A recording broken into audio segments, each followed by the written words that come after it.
Money FM 89.3. Best of breakfast. Companies to watch. All right, time to break open a nice fizzy can of your favorite soda for this episode of Companies to Watch. Of course, Dan Koh joining me for that nice fizzy drink. Yeah, I would love for a can of Coke this morning. It's never too early, never too late, and it's always a refreshing drink to have, especially on a hot day in Singapore. Yeah, you know what they say? Oh, yes. Nice sound. Welcome to Companies to Watch. That's a segment where we spotlight and stock you up with ideas of listed companies that calls for your attention, so we're looking at market trends to risks. Hidden gems or warning signs to steer clear of. 8855-0893. Text us. Tell us whether you think it's going to be hot or not. Okay, you know it by now. Coca-Cola. Yeah. That's a company that serves more than 2.2 billion servings of their drinks in more than 200 countries and territories each day. Yeah, you know who loves Coke? Donald Trump and Warren Buffett. Exactly. And many people around. Yeah, lots of influential people when it comes to the iconic red drink. Now, in fact, for more than a century, they've expanded their beverage portfolio to more than 200 brands and thousands of beverages around the world, from soft drinks to water to coffee and even tea. Yeah, are you a fan? I haven't really asked you before. Are you a fan of Coke? I am, but I try to veer off it as much as I can because I know of how high their sugar content can So be. you should go for the zero version, Coke Zero. Yeah, they've got that. I have my thoughts on that as well. I feel like stevia is still a kind of sweetener that's, in the long run, not going to be good for your health in general. I drink one every day. Oh, do you? Yeah, because it's a Coke Zero, right? No sugar, 0 calories. Well, we'll talk more about your health after this, right? Okay, now, the reason why I brought this company to our attention is because they've recently posted second quarter profits than analysts had projected.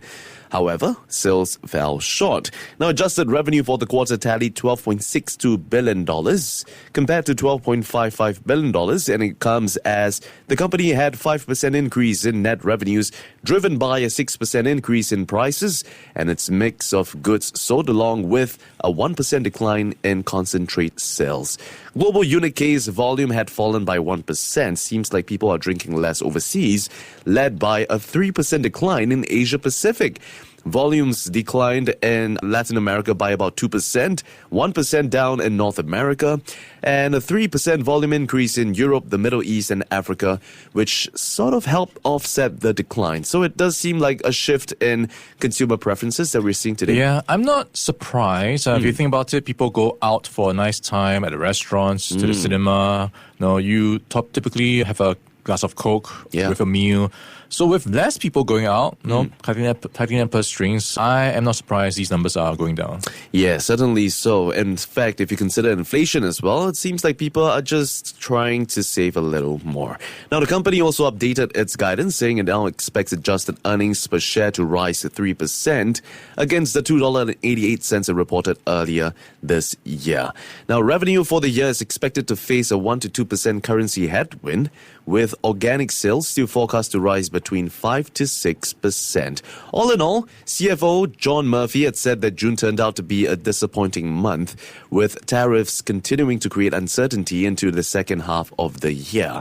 So as you can see how the effects of tariffs are starting to seep in, and it just remains to be seen how this might unfold. So we'll keep a very close eye on how they are set to perform for the next few quarters. But then again, Ryan, it seems like there's new developments when it comes to Coca-Cola as well. What is this new development? A new flavor?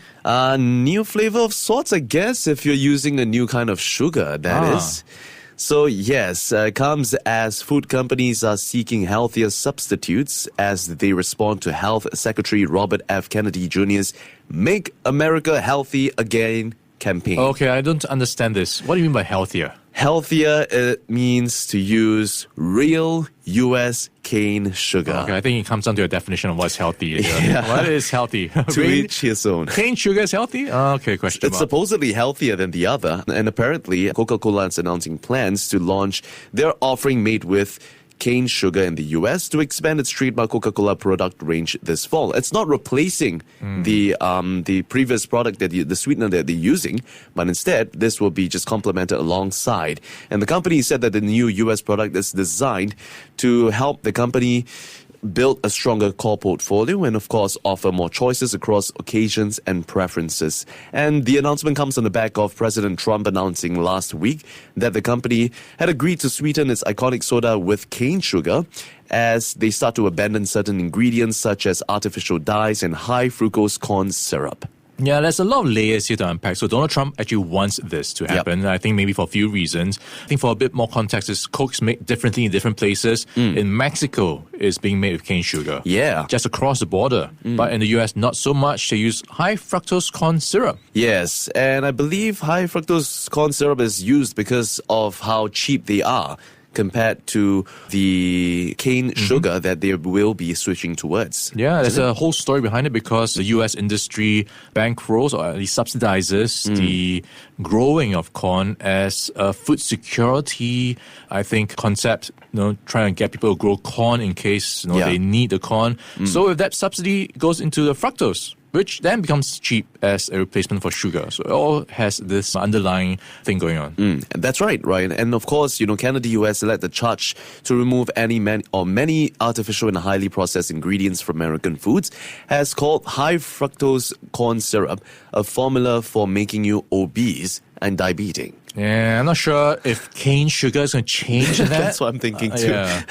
I mean, while there are slight differences between cane and corn syrup, experts have said that too much of one thing is never too good for you. That's very true. Right? So, industry analysts have also said that the switch to cane sugar would also drive up costs, including, significant adjustments to supply chains, and higher priced goods might also stretch consumer budgets, which is the last thing that Coca-Cola needs today.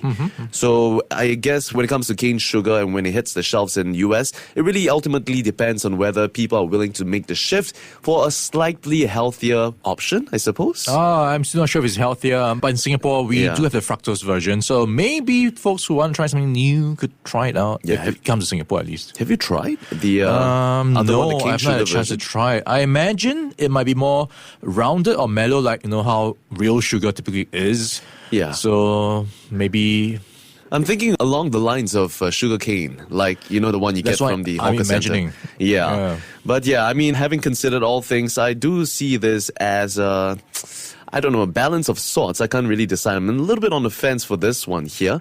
And I suppose whether a can of Coke is using high fructose or it could be using cane sugar, it would still be a sugary drink with about the same amount of calories and the same potential to increase well-documented health problems from obesity to diabetes as well as tooth decay.